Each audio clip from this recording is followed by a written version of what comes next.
ठाकरे बंधूंच्या भेटीवर खासदार सुप्रिया सुळे यांनी सुद्धा प्रतिक्रिया दिलेली आहे। ठाकरे बंधूंबाबत आम्हाला काहीही अडचण नाही, समविचारी काम करत असतील तर ते चांगलंच आहे।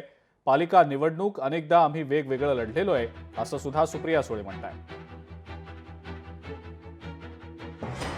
काँग्रेस आणि राष्ट्रवादीची जेव्हा आघाडी होती ना, तेव्हा सगळ्या इलेक्शन आम्ही वेगळे लढायचो। विचार आहे, सगळे लढलेले आहेत। स्थानिक वेगळं असते परिस्थिती आणि ही सगळ्यांकडे आहे, फक्त आमच्याकडे नाही। तुम्ही बघूया ना काय होतं, एवढी घाई कशाला?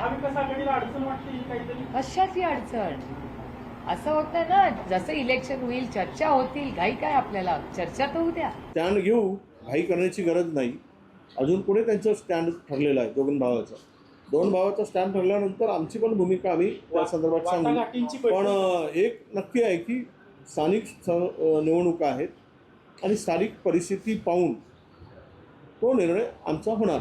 राज ठाकरेंचा प्रवेश झाल्यानंतर पुढची भूमिका काय? आम्ही स्थानिक नेत्यांशी चर्चा करतो।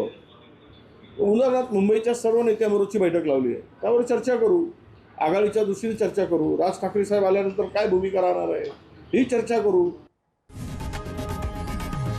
लोकशाही मराठी ऐका, पहा, जागरूक रहा।